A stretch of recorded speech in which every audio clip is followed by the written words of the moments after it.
L-għodwa tas-Sibt fi Pjazza San Pietru u l-madwar kellha żewġ faċċati, espressjoni ta' luttu għall-mewt tal-Papa Franġisku u sentimenti ta' ratti l-ħajr mid-dinja għal ħajjet u ħidmet Jorge Mario Bergoglio, il-Papa tan-nies, il-Papa ta' kulħadd, ir-raj bir-riħa tan-naċ. Quddiem folla li fil-pjazza u fit-triq ta' faċċata biss jistmata li laħqet il-250,000 ruħ, id-dekan tal-kulleġġ tal-Kardinali Giovanni Battista Re mexxa l-qudiesa tal-funeral, jispikka quddiem l-artal it-tebut sempliċi tal-Papa Franġisku. Aktar lura arazz biex bija ta' Kristu rxoxt. Fuq is-sagrat, l-Istat Malti kien irrappreżentat mill-President Miriam Spiteri de Bono, il-Prim Ministru Robert Abela u l-Kap tal-Oppożizzjoni Bernard Grech. Id-delegazzjoni Maltija kienet fost aktar minn 160 delegazzjoni uffiċjali, baxar stati irrappreżentati minn membri tal-Monarkija u 50 oħra mill-Kap tal-Istat, fosthom l-Arġentina, art twelid il-Papa Franġisku. Mal-250 kardinal fuq ix-xelluk tal-artal, il-Kardinal Mario Grech. Il-Knisja f'Malta kienet irrappreżentata mill-Arċisqof Charles Scicluna.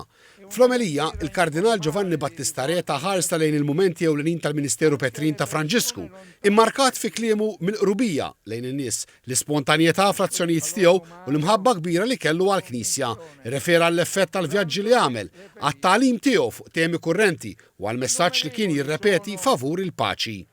Diceva: la guerra è solo morte di persone, distruzione di case, distruzione di ospedali e di scuole. La guerra lascia sempre, una sua espressione, la guerra lascia sempre il mondo peggiore di come era precedentemente. Il-qudiesa kellha elementi li jirrappreżentaw l-universalità tal-Knisja fosthom l-użu ta' diversi lingwi f'mumenti differenti. Fit-tmiem, it-talb il-mulej biex jilqa' fih dan li Franġisku jagħtih il-milja tal-paċi, tal-imħabba u tal-ferħ tiegħu fis-sema sar minn rappreżentanti tal-Knisja ta' Ruma u wara minn rappreżentanti tal-Knejjes Orjentali tal-Lvant.